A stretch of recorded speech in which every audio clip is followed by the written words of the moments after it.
So let's get underway. Thanks for joining us for this fourth Industrial Ecology Day session. Been lots of interesting sessions today. Hope you've been making the most of it. This session is brought to you by the Sustainable Urban Systems Section Board within the ISIE.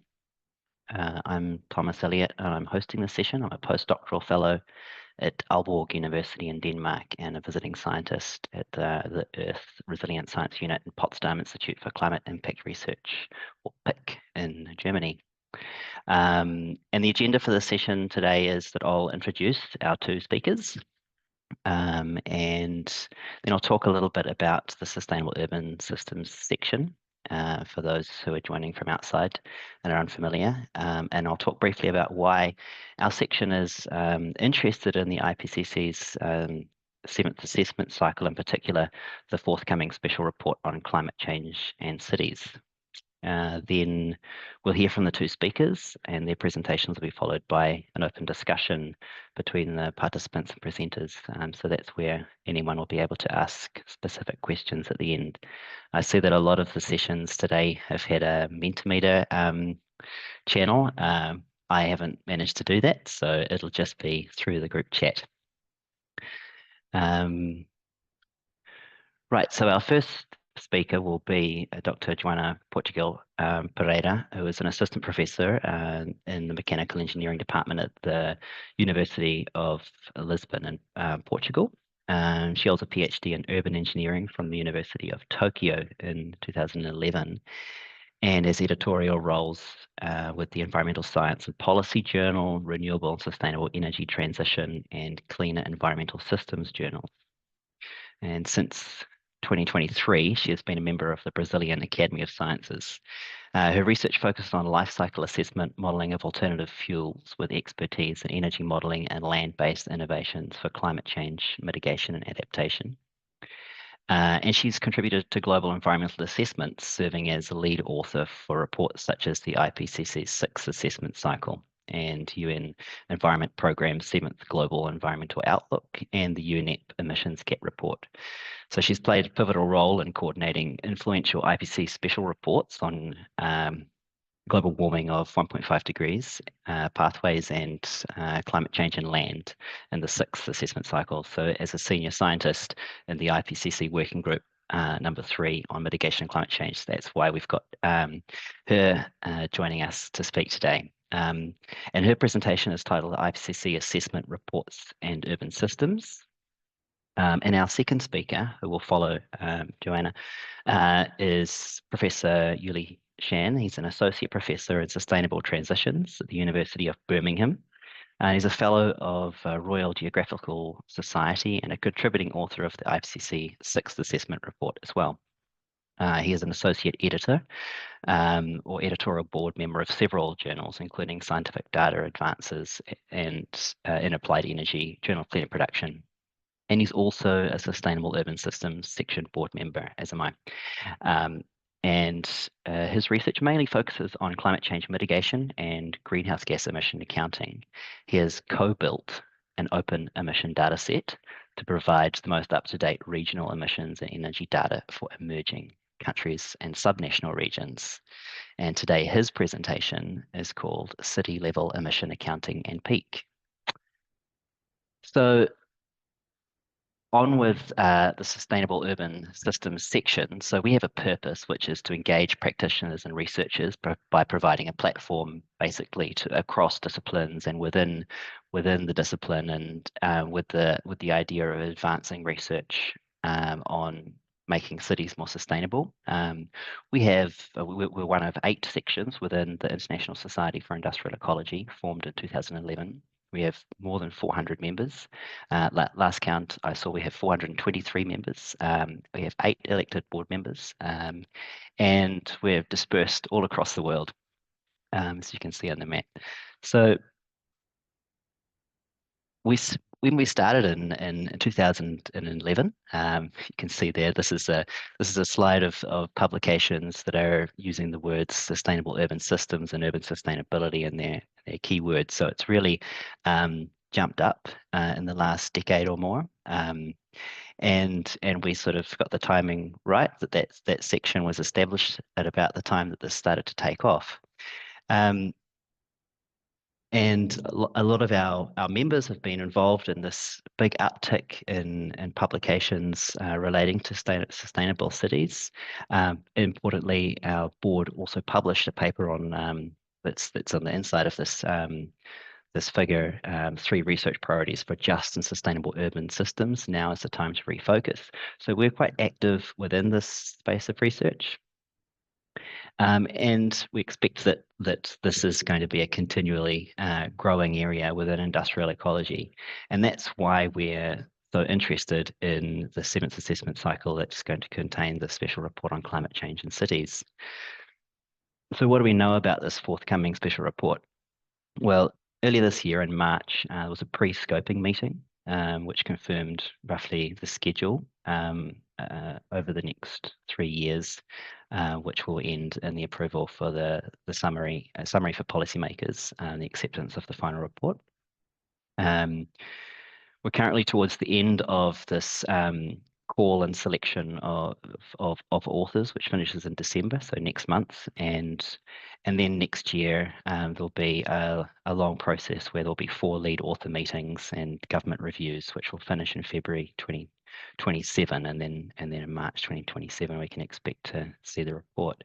So there are 3, well, there are 2 more industrial ecology days along that timeline, so expect this to be something that we can follow in subsequent annual industrial ecology days. The special report is expected to contain these 5 chapters, so ranging from defining urban context and challenges and opportunities due to climate change and possible solutions. So each assessment cycle, the IPCC publishes these sorts of special reports, and we have this one on climate change in cities in the 7th report cycle. And these tend to focus the attention on emerging issues related to climate change. And Professor Joana Portugal-Pereira played a pivotal role in 2 such reports from the 6th assessment cycle, the special report on global warming of 1.5 degrees and the special report on climate change and land. And that's why we're really happy to have her speaking about her experience and to talk more about the IPCC. So over to you, Joanna, if you want to share your screen, and I'll stop sharing mine. Thank you.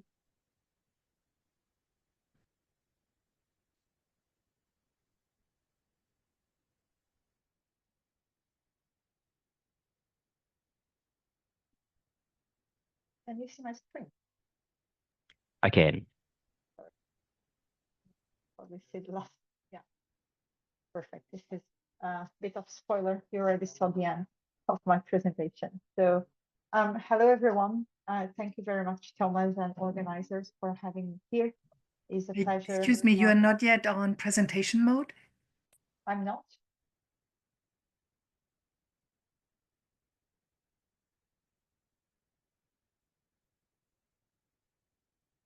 Let me try again.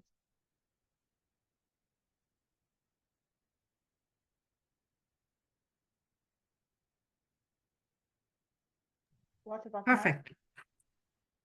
now? Okay, thank you. Thank you, Barbara, for letting me know. So, as I was saying, thank you, Thomas, and organizers for having me here. It's a great pleasure to be here talking to you about my experience as senior scientist at the Technical Supporting Unit in the previous IPCC assessment cycle, and share with you about the IPCC processes, how it works, and how reports are developed, and what are the products expected for the 7th assessment cycle that already started and kicked off last year in Nairobi meeting. So IPCC provides a unique platform to transfer and interconnect scientific knowledge with policymakers. And this is done through plenaries where more than 190 countries sit together, and they are the parties and the bureau of the panel, and hundreds of scientists around all regions in the world that are involved and prepare IPCC reports. So IPCC is organized in working groups, 3 working groups and 1 task force, 3 working groups devoted to the physical science of climate, 1 working group devoted to adaptation, impacts, and vulnerability, and the 3rd working group dedicated to mitigation, where I was involved as a scientist at the technical support unit.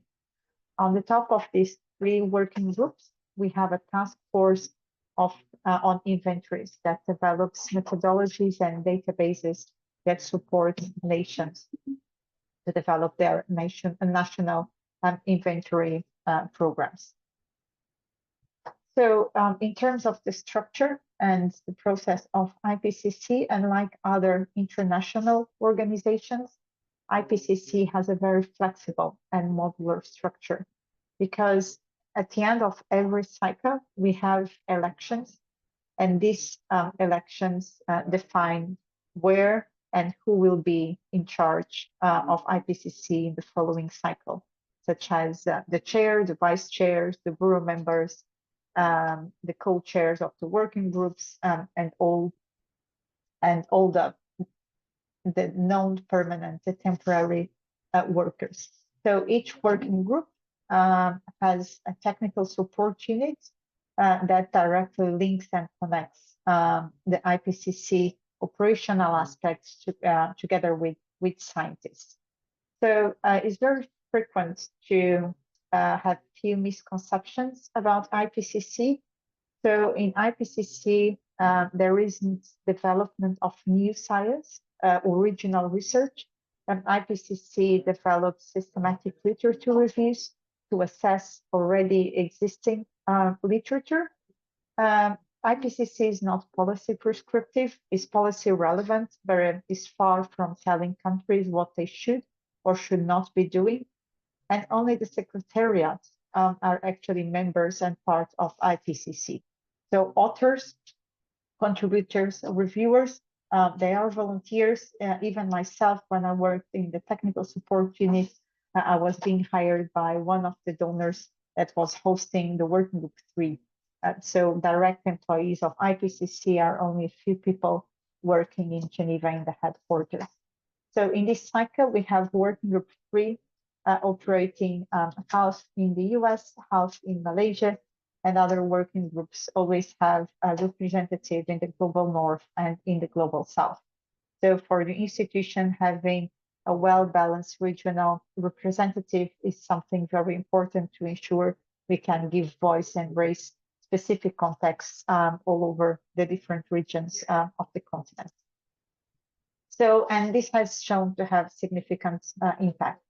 The first assessment report released in 1990 led to the creation of the UNFCCC, and going back, as you see in this figure, with different significant decisions in terms of climate negotiations, and eventually the 5th assessment report provides significant inputs for Paris Agreement under the article that we talk the need about balancing carbon sinks with carbon sources and the long-term global warming stabilizing well below 2 degrees, ideally to 1.5.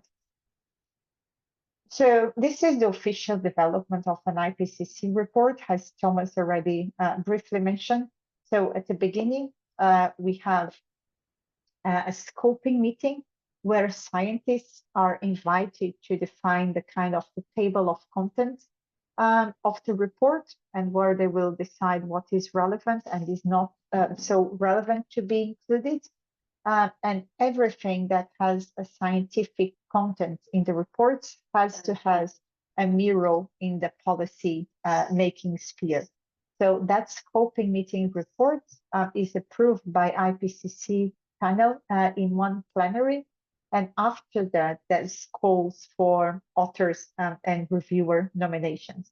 And that's done through national-based focal points. So everyone here, you have national focal points that can appoint you to be nominated to be one of the authors. And those authors are selected by the working groups, the bureau and supported by the technical support unit. And after that point, we have 3 lead authors, where authors meet up to develop and work on the draft. And we have 3 review process. The first one open to all scientific community, so you can support this and be one volunteer and self-nominated reviewer. We have a second draft expert review, and we have the final draft government review that it's only open for policymakers. And at the end, we have the report accepted, and we have the final report. So this usually takes 2 years for a special report and longer for the working group contributions to the cycle. But in real terms, this is probably what more happens. Murphy Law is serious here. Everything that can go wrong will probably go wrong. Governments gridlock some processes. There's usually different views in terms of science and expertise. In the last cycle, we went the century pandemic, where we were all working online, and we were not able to have face-to-face meetings, which are essential to have more cohesion and stronger reports. You are working after hours without being probably getting extra payments. I love this one here. Lead author sponsor threats to divorce, because you are never at home and you are always working or abroad in meetings. Despite that, colleagues from the previous cycle, they said, although all this gridlock and troublesome, this would probably be the most important thing they have done. And I absolutely agree. And I would do it again. So in terms of the previous cycle that finished last year, we have 6 products. So 3 special reports, the special report on 1.5, on oceans and on climate change and land, and 3 contributions from the 3 working groups. So 1 report focused on the latest climate science that, for instance, updated carbon budgets and global warming potential of different greenhouse gases, climate change impacts, adaptation, and vulnerability, and the last report to be released on mitigation, where I was more involved. And all these 6 products, they are compiled and synthesized in the synthesis report. And when it is approved, that's the end of the cycle. And then, as I mentioned, there's elections and the process starts again. So IPCC has devoted significant attention in urban systems. Each working group contribution had a specific chapter on that. And here I highlight, and I invite you to read all the materials. In the previous cycle, there were a sign that were needed and ideas for a special report on cities. And the IPCC panel concluded there were not available scientific literature on the topic and was not sufficiently developed. And that was back 6-7 years ago. So the Bureau encouraged the scientific community to further investigate and have better interconnections between cities and climate change. And at this time, we believe we are mature to have a special report on cities. So in terms of the products for AR7, on the top of the 3 working group contributions and the synthesis report, there will be 2 special reports. One, the topic of climate change, and probably the most interesting for you, climate change and cities. One on short-lived climate forces run by Working Group 1, and 2 methodological reports. One to assess carbon dioxide removal strategies and how to account for permanent and durable removals, and 1 technical guideline on impacts and adaptation. So in terms of the timeline, as Thomas already mentioned, this is available at IPCC website. I'm not directly involved in this special report, but after the scoping meeting that already happened, There's nomination of authors that is closed by now, and currently we are in the process of having the author selection, if not already, and the lead author meetings will start and the concrete team will be shaped. So how to get involved in IPCC? Different ways. If you self-nominate and you were not selected, you shouldn't be disencouraged to contribute to the reports. So the easiest and probably most effective way is actually to develop peer-reviewed publications that can be cited and contribute to report, and pay close attention to topics emphasizes in the outline and the special volume and special issues that are being prepared to accelerate publications on these topics, and provide sectorial data and cost-benefit analysis, because most of this is a gap in the literature, especially at the regional scales within the global north. You can always participate as an expert reviewer. Expert reviews, you self-nominate to it once the call is open by the panel.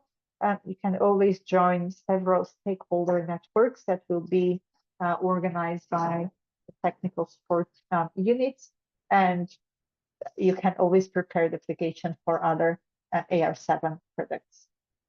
So that's all for me. I hope I didn't cross the time. Back to you, Thomas. Thank you.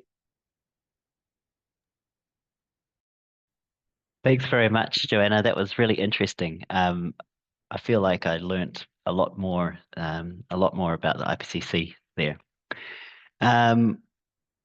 So if anyone has any questions, they can just type them in the chat and we'll come to them at the end. But for now, we'll switch over to Yuli, if you're ready, Yuli. Hello, Tom. Can you hear me? Yes. Good. Let me share my screen.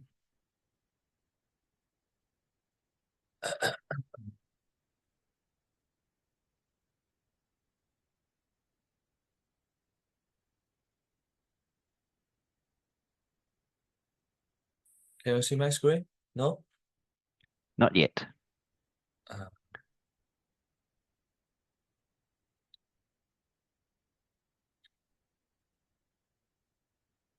Can you see it? I think it's starting up. Now I can see it. Can you see my slide? Yes. Okay, good. Okay, hello everyone. It's nice to give a talk. But you are also not in presenter mode. No? No. I can see your next slide panel. Sure.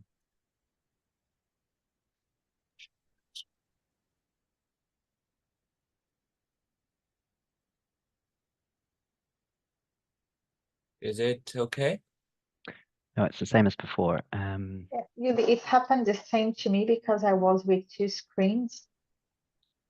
Okay, let me just So I unplugged the second screen and then I was able I'll to. do it now.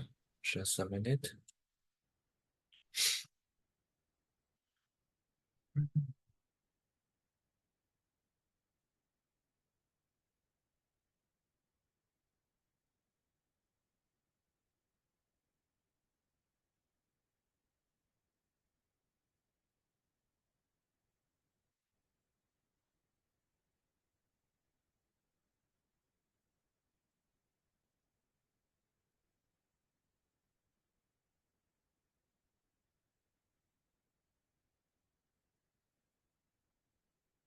Can you see it?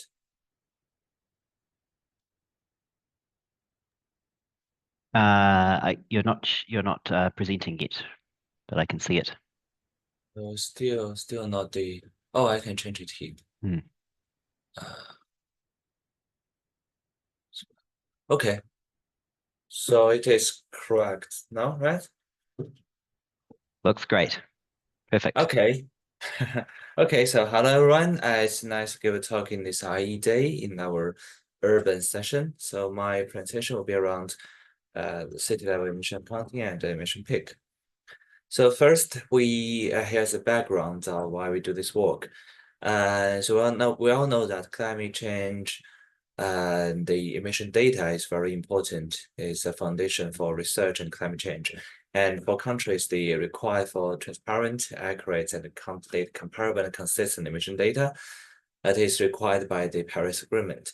And for China's emission counts, there are over 15% difference. So that's why we did quite a lot of work on China's emission accounting, in particular at the city level.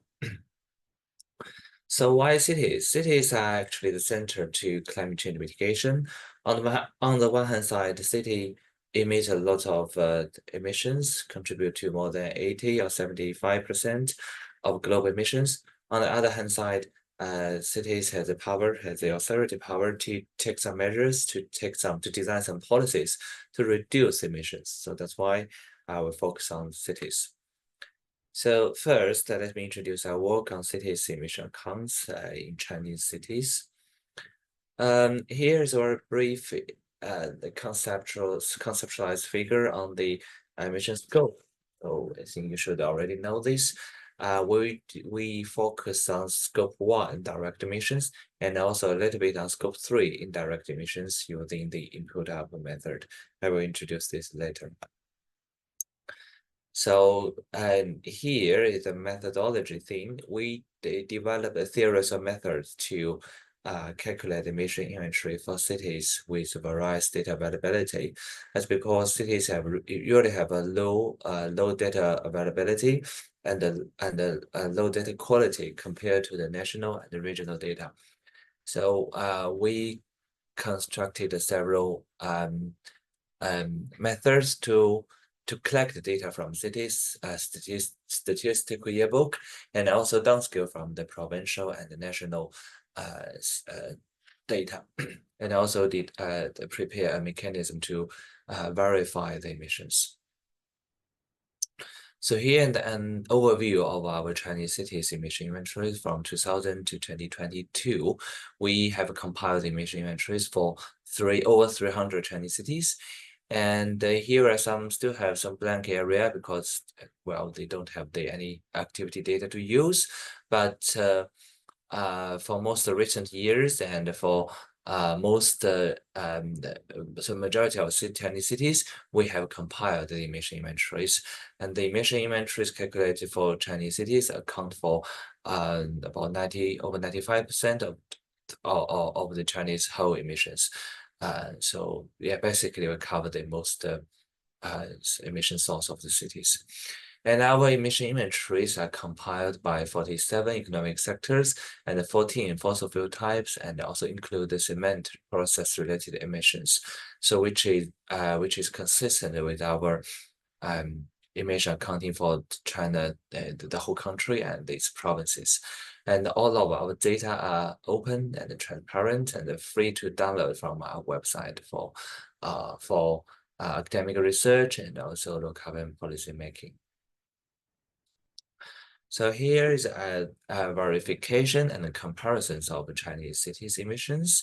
We use another dataset, CITRAD, which is from the Academy of Environmental Sciences of China. Use their data to verify our data. Their emission only has 5 or 7 major sectors. Well, we have 47 sectors, so we have much details in the sectoral disaggregation than them. But here, just compare the overall emissions, the total emissions of cities, and in general, our emissions are quite good and it's consistent with their emissions. The R-square between two datasets are 0.77, so it's quite high. And for 72% of cities have gaps below 30%, and 30% cities have gaps below 10% between the two datasets. So this is a good verification of our two datasets. So here is our dataset we call 𝐶EASS, the carbon emission counts and dataset for emerging countries, which is a total free carbon account platform, and you are welcome to register the user and download the data freely. So here I will introduce some of our recent studies using our city level data. So the first is about the emission peak. So we verified we tested the EKC curve, the environmental coolness curve, the EKC relationship at the city level using Chinese cities as cases. So basically, there's a inverted U shape between per capita GDP and per capita CO2 emissions. With the growth of the GDP, the economic growth, the total emissions, the per capita emissions of the city first increase and then decline. And we have found that in total, 59 cities have achieved continuously emission decline for more than 5 years. So here comes to another questions. So these 59 cities, are they really peaked their emissions, or they just declined their emissions for a shorter period? So here comes to the concepts of emission peak. So what we look for the emission peak is actually a decoupling between CO2 emissions and the GDP GDP or any other socioeconomic development indicators like like HDI or well-being indicator. So if a city at this period, at the first dashed line at this period, their emission do decrease for a short period, but meanwhile their GDP or any other socioeconomic indicator also decline at the same speed. And at this time, the emissions and the GDP, they are still coupled together. So that's why we call this period a platform period. They are not a decoupling. And for this time, we don't think the cities achieved emission peak, because after a certain while, the emissions will rebound as long as the economic keeps growing up. So for this platform period, we can think about the COVID-19's period a few years ago, and the countries take lockdown measures, and the global emissions do decrease by like 5% or 7% annually. In 2020, but after the country reopen again, their emissions will grow up. So this is not sustainable and cannot last for a long period. So what we're looking for is the decoupling between emissions and the GDP. And with this concept, we calculate the decoupling index between GDP and CO2, and also between population and CO2 emissions. So if a city, in this area, the GDP goes up and the CO2 emissions goes down, for this area, we think the city has achieved a strong decoupling.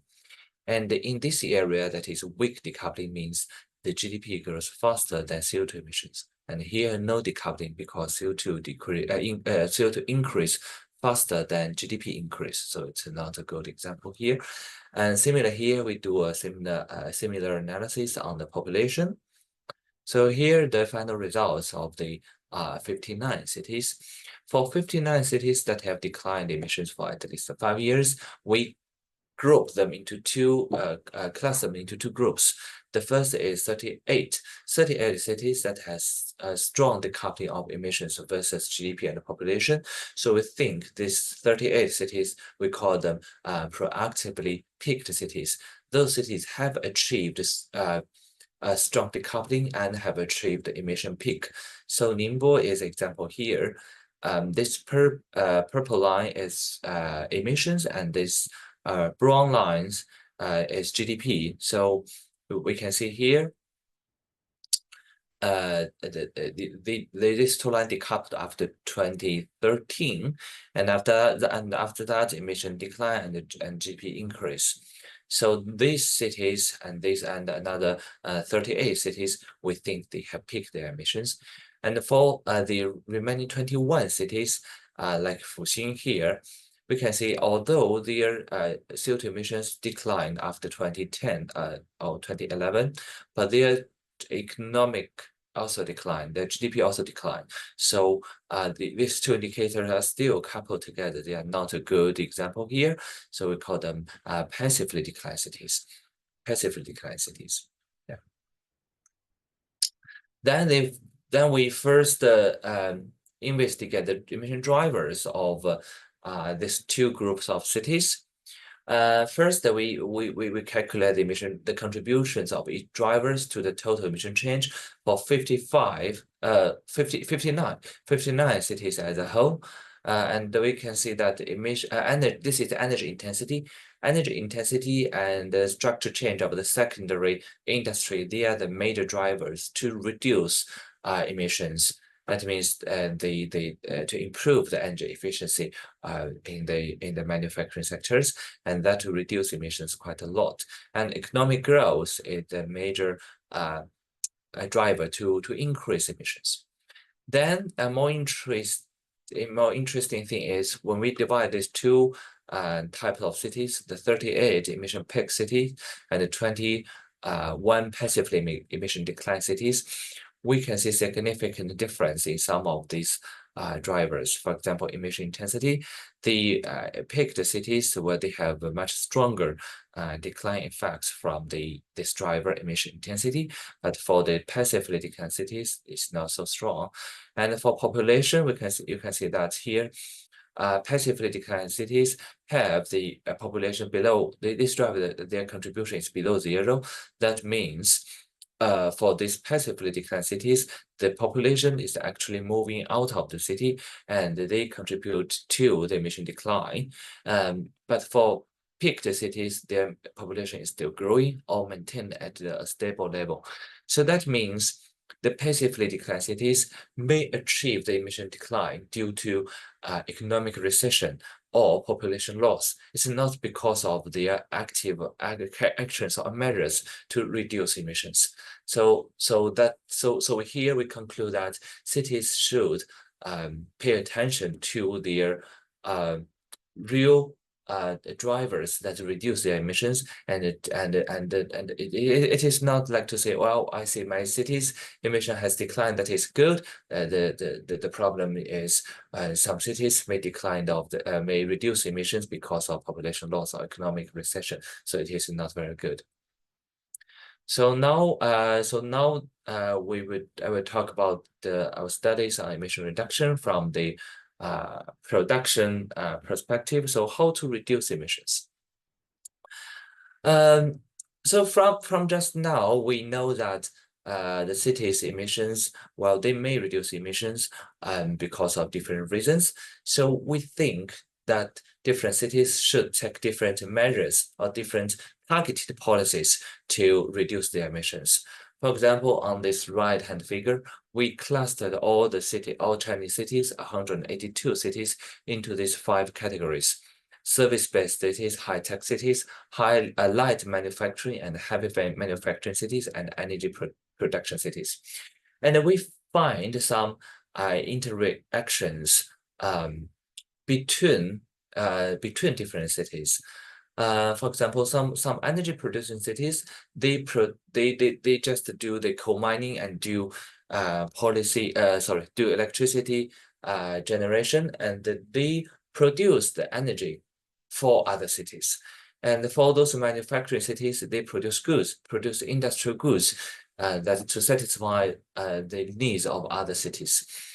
So that is to say, we cannot ask all cities in China to do like Beijing or Shanghai, the most developed cities in China, but because for those developed cities like Beijing, Shanghai, or Nanjing, they can cut their heavy manufacturing sectors very easily because they can remove that industry to other cities, and they can rely on the import from other cities very easily.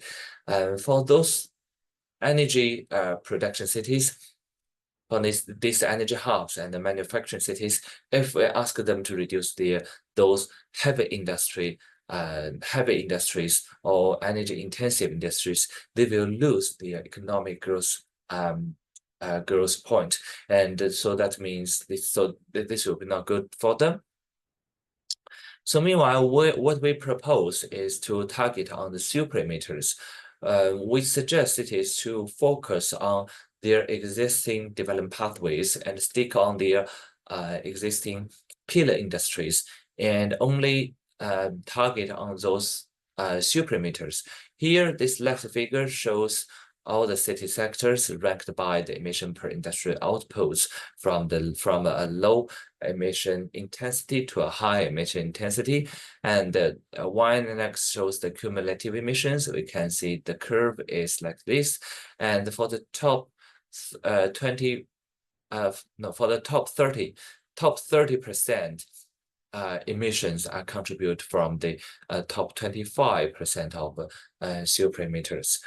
And then these super emitters give us opportunities to reduce emissions and for targeted management. We also do some scenarios analysis to reduce the emission intensity of those super emitters to the average level of their industry, of their sector, and we'll find that the whole nation can reduce emissions by 31%. So that is quite a number of emission reduction from, well, that's basically from technical improvements. Then the consumption perspective also provides us a solution to reduce emissions. So we also discuss about the consumption-based emissions here. So first, we compile the input-output table for all Chinese cities for selected years. So this figure shows 2017's data, I think. And the year extreme unequal distributions of carbon footprints across Chinese cities. The carbon footprints here means consumption-based emissions. The top 10 cities account for 17% of carbon footprints, and the richest 36 cities, or top 1/5 of cities, contribute for 48%. So that is basically half of the Chinese emissions in total. And the per capita footprints of cities has a huge range from the below 2 tons to over 18 tons per year. So that's quite diverse. And this difference in terms of consumption-based emissions give us opportunities to reduce emissions from the consumption or from the supply chains angle. We also find that the intercity supply chains contribute to 80% of carbon emissions in China, and the emission flow are concentrated between rich cities rather than between the poor cities and the rich cities. That is because the poor cities are often non-industrialized. They do not have so much capacity to produce goods. And well, so they are still not so fully involved in the supply chain. And half of the carbon footprints of rich cities are outsourced from others. That gives us an opportunity to look into those rich cities. Their emission decline really because of their own efforts or depends on other cities' efforts. So here we identify the free riders of cities. We allocate the emissions decline of the cities to 2 parts. The one part on their domestic, on their production within the cities, and another part, second part of the emission reduction will be allocated to the supply chains from the upstream emission reductions. So if a city, the contributions to their emission reduction from outsourced efforts in upstream cities is greater than that from the local efforts, we think this city is a free rider. It just takes free riding efforts from the upstream cities to reduce emissions. And among the total about 300 Chinese cities, 240 cities are free riders, almost 78% of all cities in our study. But we have to say that free riding is not a bad thing. So as long as a whole country can reduce emissions, can achieve its national carbon goals, so that is okay. But to identify which city is a free rider and which city is a we say hard worker, and give us the opportunity to to identify the responsibility for emission reduction and for our future efforts. So, for example, we can look at which cities we should pay more attention. We should look more into their emission reductions in the future and finally achieve the overall emission reduction of the whole country. Then we also identified 32 super emission cities and categorize them into three types from different angles, from the consumption-based and the production-based. We compared the production-based and the consumption-based emissions of those 32 super emitting cities and find that 14 cities, they are net consumers. They have a higher consumption-based emissions than production-based emissions. So we suggest these 14 cities to adopt demand-based strategies to reduce their emissions. And another 9 cities, they are net producers. They have a higher production-based emissions. And we think they should take technology-based strategies to control their production-based emissions. And another 9 cities, they have both the higher production-based and consumption-based cities, and we think they need to adopt hybrid strategies. So we do some simulations, similarly as my previous slide on the production-based emissions, and we find that through technological-based strategies for type 2 and type 3 cities, they can reduce emissions by 6.3% to 14.1%. And demand-based strategies for type 1, type 3 cities can reduce emissions by 5.3%. The demand-based strategies means, for example, lifestyle change, to change the consumption structure of people and to buy more, to use more less emission-intensive products as an alternative to their daily life. So this is called demand-based strategies. Yeah, and if we do them at the same time, so the joint technical and demand-side mitigation strategies can make emission cost saving ranging from 844 million tons to 1,459 million tons emissions reduction. Okay, that's all about my presentation. Thanks for listening. Go back to. Thanks, 𝐬𝐬𝐬𝐬. Yeah, that was very, very in-depth. Thank you very much. Did I stop sharing? Nope. Want to stop it? I don't see any more questions in the chat apart from the one that Joanna has already answered. But I would be interested to expand on that discussion a little bit. So Laura had asked in the chat, within the context of the scientific discussion and the motto, not policy prescriptive, but policy relevant, is there a space for post-growth perspective in the IPCC reports? And this is something that I think is often not discussed, and I wonder if it's relevant for your discussion on the gap and 𝐬𝐬𝐬𝐬 as well. And is there you talk about GDP and decoupling, but is there a role for degrowth within decoupling? And wonder if 𝐬𝐬𝐬𝐬 or Joanna wants to talk about that at all. I may start, Thomas. As far as I'm aware, in the literature, there's a big gap in terms of post-growing in the global south. Most of the literature that I'm aware and following closely discuss the issue in the global north, while we have 1% of wealthy people with very high patterns of consumption and related emissions also in the global south. And IPCC has, I point out, only includes in their assessments and reflects the literature. So if there's gaps and if there's no scientific evidence, things will not be included. Back to you. Well, yeah, that's interesting. And what do you call scientific evidence? Because you talk about these literature reviews that are done by the working groups, and I'm wondering how does that sort of literature get included in those reviews? It depends on chapter by chapter and on chapter coordinating authors. So there's no single process.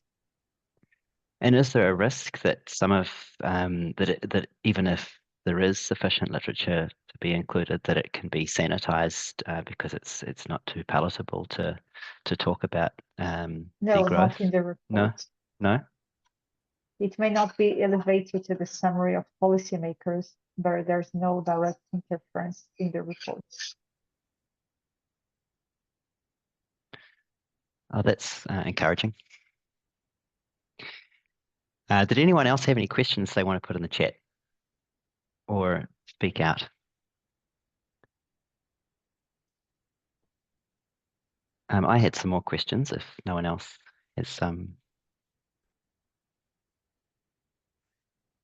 So I was interested to know about this idea that you had, Joanna, to engage. If you know, because that's originally where this idea to have the session came from. How can we, within the sustainable urban systems sort of broader field, engage with this special report?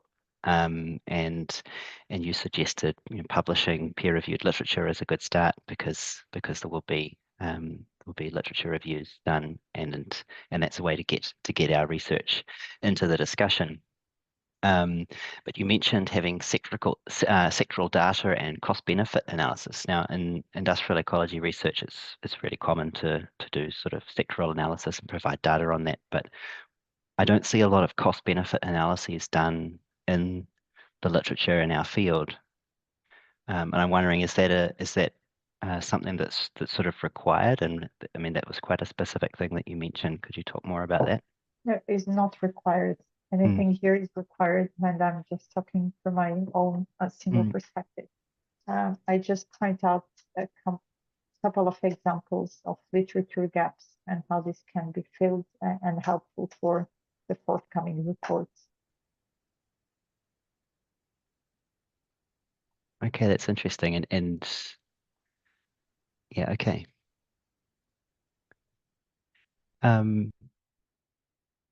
Yuli, I had a question for you. Yes. Do your emissions inventories include other gases other than CO2? No, we only have No? CO2 at this moment. Okay, so if they're downscaled from, I guess, national inventories, is that right? No, so for majority of cities, we compile the inventories for the cities themselves. We collect the data from the city statistical yearbooks. For only a small proportion of cities, about 15% or to 20% of cities, some of the data are lacking at the city, so we just downscale part of the activity data from the national, from the provincial data, not the national. These statistical databases that you have in China, I see them a lot in the literature in our field, and there is so much research being published from Chinese researchers, and I wonder if you have like seriously better databases in China than other parts of the world. Well, it's difficult to say, but what I can say is our data set for Chinese cities is the most comprehensive and the most long time series data set that we have. And actually, most of the studies working on the Chinese cities emissions used our data already. So it's the most widely used data set in China. Right, and is the idea is in the title of the database that it's for developing countries, right? So are there other countries, like, is it transferable given that yes, okay. we have some emission inventories for other countries, but they are not at the city level. They are at the national level, and some of the country have the regional emissions. Yeah. Then the time spans, I think it's after 2010 until 2020 or 2021. I can't remember. Yeah, just the last 10 years time period. Okay, yeah, it's such an ongoing issue sustainable was in urban metabolism research, isn't it? Getting good data at the city scale, but then also being able to compare between cities from different parts of the world. You know, here in Europe, we have some data available which is not comparable necessarily with North America or China or wherever else in the world. You want to make a comparison. So I think this is something that's really a next step is getting these databases sort of so that we can compare city to city across different parts of the world. I had another question for you, Yuli. I was wondering about how do you ensure, and I'm not sure if you mentioned this and I didn't quite catch it, but how do you ensure that when there is a decoupling effect, that's not just a city becoming wealthy and importing more goods than producing, and that there's not sort of a transboundary issue there? Yeah, that's a good question. So we use consumption-based emissions to do the decoupling, so that include all the emissions embodied in the import and minus the emission embodied in the export. So basically, that could solve that problem. Okay, so but is that provided by the statistical yearbooks, or is that are you somehow integrating some life cycle database there?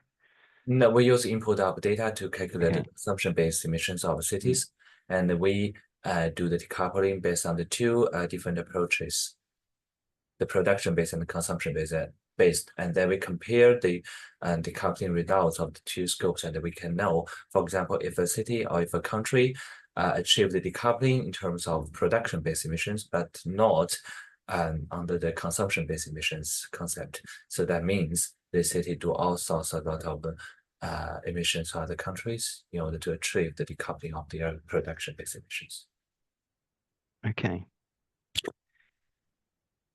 Thanks, and thanks to both of you. I'm just going to share a final slide while there's only a couple of minutes left, which is how you can stay in touch. Hope you can see my screen. You see that, Yuli? Yes, I can see it. Yeah. So there are a few ways to stay in touch. If you're a member of the ISIE, you can join the Sustainable Urban Systems section. There are some QR codes there. If you're already a member of the section, you can join our LinkedIn group. And we have a couple of upcoming events within the section. Yuli and another one of our colleagues on the board are organising a special session at the American Association of Geographers next year in Detroit, which has already been accepted, if I understand right. And there is hopefully a forthcoming special session at the ISIE 2025 in Singapore. We're waiting for that to be confirmed, so there's no QR code for that, but fingers crossed. So maybe you'll hear some of these topics brought up again, some of these future events. Thanks everyone for joining. Thanks Joanna and Yuli for really interesting presentations, giving your time.